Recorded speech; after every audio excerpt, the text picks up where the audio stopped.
This thing was neck and neck going into halftime, 26-26, and it is home sweet home for me tonight, and I'm in for a treat. Everybody in attendance is in for a treat as the Ainsworth Bulldogs come into town. While Nebraska and South Dakota postseason games took place last night in Iowa, the playoffs were set underneath the Friday night lights. Leighton Cook drops back, fires to the end zone, and what a play right here by Cale Witt. Whoosh! Ripping the ball away for the interception. Well, they're staying at home. They got Northwestern. That's a 2:30 kick, and I actually took PTO to go to that game. So we're gonna go enjoy the Huskers, and we'll see if they win. See if we get a win for the Skurs. You know. That game tonight on SportsFource Extra, along with this one and the Why Not Blue Devils taking on Wausau. But for now, I'm done here in Elgin. I'm going to send it over to the amazing Amber Salas, who's over in Sheldon, Iowa. Amber? And folks, you are not experiencing deja vu. Bernecker just once again bully balls his way to the hoop and finishes. It's day 2 of boys state basketball down here in Lincoln. We have 5 Siouxland teams vying for a shot to get into the semifinal round to possibly play for their class's championship. Carter Kirkman will slice through the Bronco defense like a hot knife on butter, leading to an and one after he finishes the layup through contact. My smile could not get any bigger today, as it's the second straight day of football action here at Veterans Memorial Field here in Norfolk, and this time it's a C2 battle between 2 Siouxland teams. That's what we came to expect from these 2 squads. Neely Oakdale, like you said, making it to Memorial Stadium for D1 action. Howells Dodge making it there last year in D2 action. So when it came to tonight's game, it was just going to be who was more poised in that bully ball style of play they love to play here in Northeast Nebraska. And for the Jaguars, well, that would be them. They would come out, play their style of game, and their style of game was one that maybe will lead to success later in the season. Well, I thought early. And Howells Dodge will pick up the season next week against Fullerton, where they look to go 2-0, and Neely Oakdale will look to bounce back and get in the win column against Guardian Angels Central Catholic. Back to you guys in the studio. The Ainsworth Bulldogs come into town. They are undefeated on the season, and they are taking on a stout 4-1 Elgin Public Pope John Wolfpack team. And for the Wolfpack, well, they have been hot as of recently. They have won their last 3 games by a combined 112 points. They will look to get some revenge tonight on the Bulldogs after Ainsworth defeated them last season in a 52-44 shootout. The key to success tonight is going to be playing a complete game in all 3 phases and really focusing in on Bulldogs tight end Carter Nelson, who is committed to play for the Nebraska Cornhuskers, but also has offers from Alabama, Penn State, Notre Dame, and Georgia. And if you could believe it or not, there is more amazing football action here in Northeast Nebraska. It's a Class C2 matchup between the top 2 teams. Battle Creek hosting Norfolk Catholic. We'll have that game tonight on SportsFource Extra. Well, here we are. Time for the game of the week. And this week, it's a classic Lakes Conference clash that you usually see out on the basketball court. And this one means just a little extra to Jason Mueller, so we're going to let Jason take this week's game of the week. The first game of the day saw the Class D2 1-seed Why Not Blue Devils taking on the 8-seeded Paxton Tigers. It did not take long at all for the stifling Blue Devils defense to pounce and take the steal coast to coast with a Zach Foxhoven lay-in. Quickly ticking down before half. The first shot no good, but Heine soars in for the putback layup at the buzzer. Austin Saul walking the ball up the court for the Warriors and decides to let it fly from deep. He cashes in, and the Warriors are now cooking. Welcome back, everyone. Iowa State is looking to find themselves a win after losing to the Hawkeyes in the Cyhawk game and then dropping a game to the Ohio Bobcats last week. They took on the Oklahoma State Cowboys today in a Big 12 matchup. Cyclones down 7 early. Rocco Beck slings this one deep on 4th and short to Jalen Knoll for the game-tying touchdown. Iowa State is going to look to capture momentum in this one. Rocco Beck again drops back. He's going to rock this one to Daniel Jackson, who scores on the 29-yard touchdown reception. 14-7 Cyclones lead. Into the second half we go, and again it is Beck to Jackson for a 26-yard score here, extending the lead to a 2-possession ball game for the Cyclones. Now to the 4th quarter, and we're going to see some running action. Eli Sanders is going to take this handoff, bounce it to the edge, and he's going to dive in. Barely hits that front pylon for the score. 34-20. Iowa State would go on to win this one 34-27. Now to the Hawkeyes, they have their hands full with the Penn State Nittany Lions. Cade McNamara gets around the edge on this bootleg here for a gain of nearly 20 yards. He's a little gimpy there with a quad injury, but he would get the first down. That's all they would get going right there. Lions now working on 4th down, and Drew Aller finds a tight window to deliver a strike to Khalil Dinkins for the score. 10-0 Penn State leads.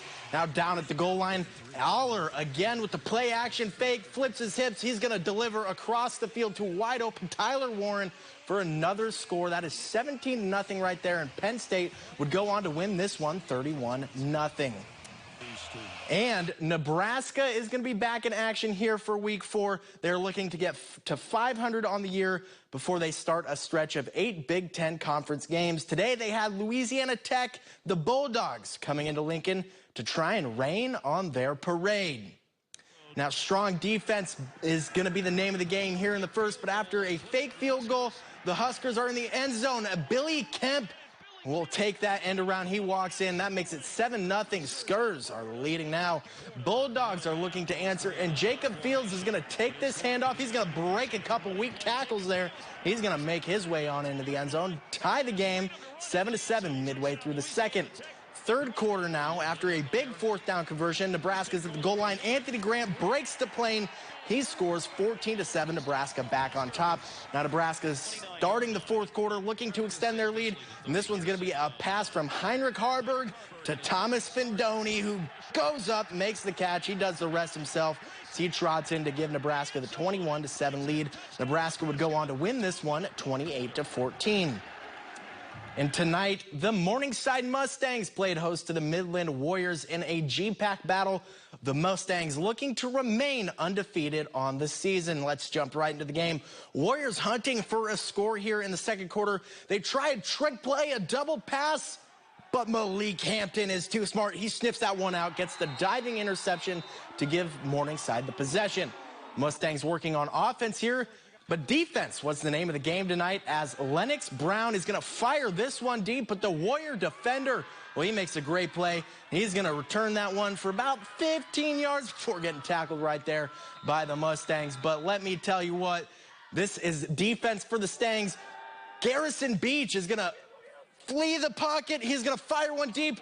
But guess what? That is Linnell Boyd Jr. He reads it like a book. He's going to take it. He's going to take it all the way for a house call. And that is going to extend the lead 34-10. Mustangs are cruising, and they would go on to win this one 48-17. Into Ida Grove we go as the OABCIG Falcons. Well, they're going to shake some hands, and they're going to look to extend their season. The Falcons letting the ball fly early as Bryson Collar unloads to Ethan Berenson, who takes it all the way to the house for the first score of the game. 7-0, Falcons leading.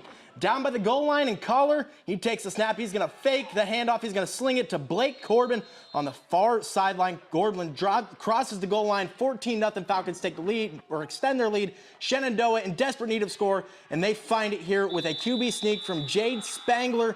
That cuts into the lead. 14-7. Falcons still lead. Collar with the ball in his hands. He's going to step up, and once again, what else does he do but uncork the ball deep? And Benderson is going to cruise into the end zone for that one. Falcons would go on to win this one 49-14. And in Lamar's, Akron Westfield taking on Tri-Center in playoff action. Tri-Center going for it on 4th and short, but Carter Wilkin puts a stop to that. It's a turnover on downs. Next drive, Westerners' Leighton Cook drops back, fires to the end zone, and what a play right here by Cale Witt. Whoosh! Ripping the ball away for the interception. However, the next Akron Westfield drive, Cook surveys the field here, and Ashton McCauley is on an island out there. McCauley heads in for the score. Westfield wins this one in a shutout, 35-0.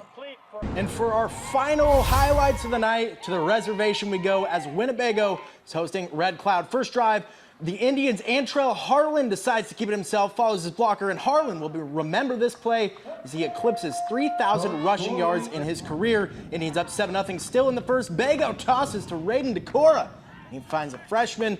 Will find pay dirt. 13-0. Winnebago is leading. Second quarter, same story this time. Caden Kennedy on the sweep. Kennedy, the stiff arm right here on the defender, and outruns the rest of the defenders on his way to a 60-6 win for Winnebago.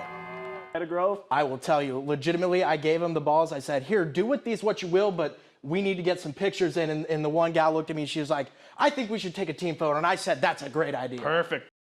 You know, this place is always going to be very special to me. I don't know if there's a better place in the state of Nebraska and, you know, maybe throughout the United States to coach high school football. 1995, the year football in Pierce, Nebraska would undergo a vast change. The Blue Jays would hire Mark Bramer to be their next head coach.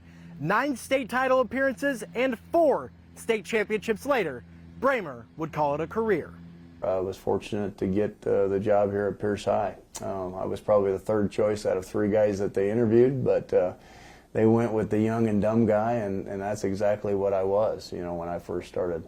I didn't know a lot, but I did know how to work, and so through time and effort, patience from the people around me, and a lot of hard work by our young men within this community, and a lot of good assistant coaches, we were able to slowly turn it around. That slow turnaround began with 2 losing seasons in 95 and 96, with records of 2-6 and then 3-6.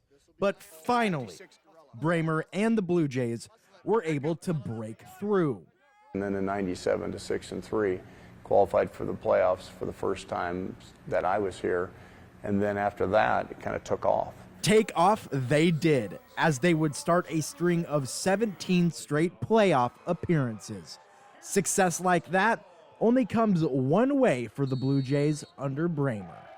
The thing that I always felt has set Pierce apart from other places is just the blue-collar work ethic of people. And I've told a number of people this since I got here in 1995. I've never had a parent come to me and complain about the amount of time or the effort we've asked of their sons. After establishing a program that brought pride to Pierce, Bramer decided to add another tradition, one that comes after the sweet taste of victory. The fight song, we started singing that in 2007. In my opinion, it helped form additional pride in our school and our community and tied those two together.